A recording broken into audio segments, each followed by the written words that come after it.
had that clout. Obi has the support, but he doesn't have the charisma. He doesn't have the ruthlessness. And I don't think he has that finance. The man who has the finance, which is Atiku, people don't trust him. But we need a formidable opposition to hold this government responsible. Because after the Supreme Court, and if the Supreme Court leaves Asiwaju as the president, what next? Is this how they will play as opposition? They can't play opposition like this, because then we will be running on. I mean, we are running on a very risky lane, because we need an opposition that will be what? Very, very up and doing. You recall that Jonathan was always up and doing, because the opposition never allowed him to breathe. They always here and there on him, on his affairs. An opposition must learn how to run propaganda. They must learn how to run protest. They must learn how to do all these things for any democracy to try. Look at what Trump is doing in America. Trump is a master of propaganda. As a matter of fact, Trump on his own media handle, he did it to a certain state that he was banned from Twitter. You know, he is an opposition that Biden will never have a good sleep on a daily basis, because he understands that Trump will always look out for something terrible about it. You understand? So we need our opposition guys to also, for the right thing. Yes, we need them to stand up for the right thing, have this constructive criticism, leave all these frivolities of Chicago. That is not our. Listen, talk about the policies. As of today, I expect Obi to have rolled out, have a press. If I was the president, this is what I've done. You should have done those things. Atiku too should have done those things. But what they after is like, let me get there, then you go say, oh, no. Tell us what you would have done. I mean, why are you hiding the knowledge? I don't get it. Why are you hiding such knowledge? When you say it out, then people will see that, look at it, Tinubu is now copying what this man said. Then people know that it simply means this man is incapacitated. Truly. For you're not saying your own ideas, you're not saying the things you would have done in terms of security. You know, there was a time they asked this man about security. He said that he doesn't want to say it. Say it. Which times you don't want to say it? It shouldn't be a hidden secret. Everybody knows that today we have cabal across all sectors. We have security cabal, we have electricity cabal, we have a labor cabal, we have a water supply cabal, we have a importation cabal, we have healthcare cabal, we have a drug importation. Listen, Nigeria is a cabalized nation, and it all started from the what? From the Senate. So you see, everybody. We just need a very formidable opposition. What we try to do in NSAS, in protest, I think we went overboard, and this is why you can see today now. There's this condolence remembrance for the lost souls and the likes, which I am not happy about, by the way. But that's what it is. From what I learned from the NSAS 3 years ago, this is an anniversary. Justice for those that were slain at the event.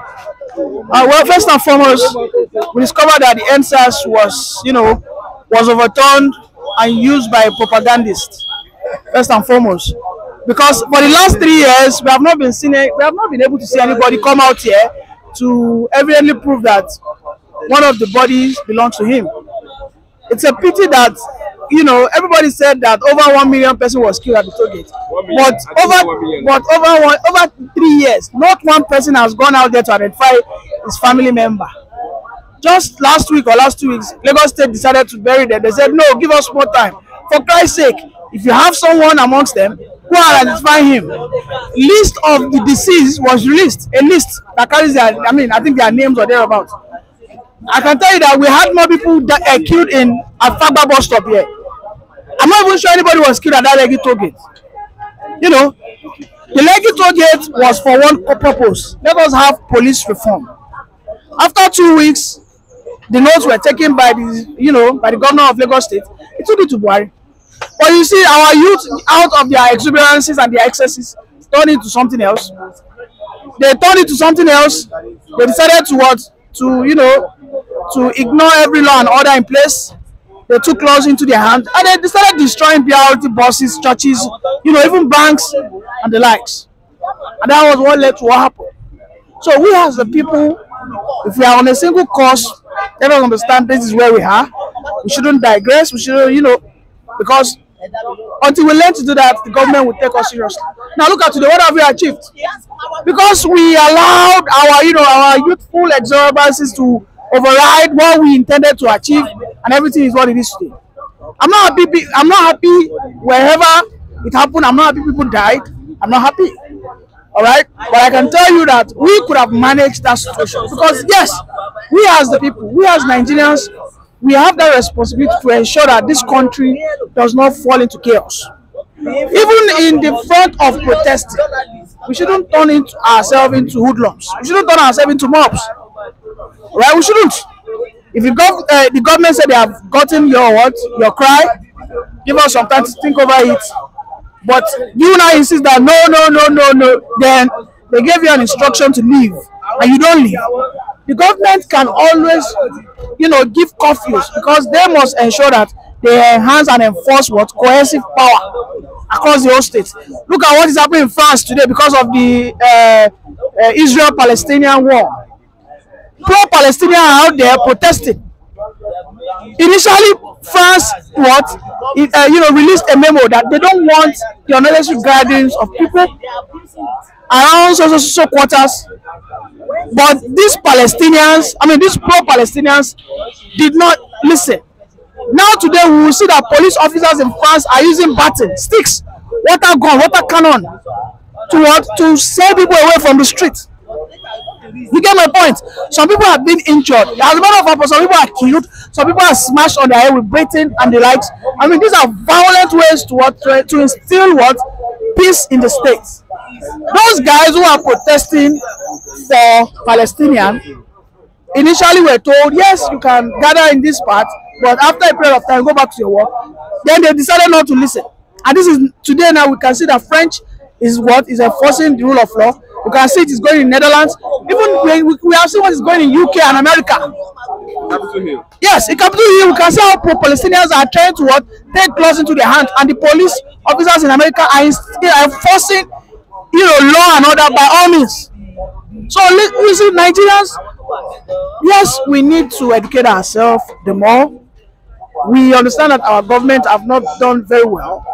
But until we, the people, improve, then we will understand the perfect way to hold our governors accountable. Now, take for instance, today, which problem do we want the government to solve? The current day government, which particular problem do we want them to solve? Everybody is talking about the cost of governance. As of today now, we as the people, we are supposed to be rallying against why the senators will buy such amount of cars. They have gone to spend about how many billions? I think about 200 billion to acquire cars for themselves. Whether be it Labour Party senators, APC or PDP. But you see what will happen if we call ourselves together. Let us go. Those will make the leaders, because of their individual, selfish interest, will renege. They will renege, and before you know it, that cause will be defeated. Everybody is just individualistic in Nigeria. Nobody has this collective mindset to achieve a common goal, and that's the bane of this cause. The few people that has been able to gather us together, people like Tinubu, people like Nnamdi Kanu, we saw what they did. Tinubu was able to gather people to go for that Occupy Nigeria 2012 protest because he financed it. We saw how Nnamdi Kanu has been able to galvanize people in the southeast and the likes. But all these things, most especially the one by Nnamdi Kanu, are against the peace and the common oneness of this state. So I might not really support that, but these are people that have the gravitas, they have the clout to gather people. Look at Tinubu, he has achieved what he wants. Today is the president. Now the opposition party too must understand that they need to be able to have to galvanize people.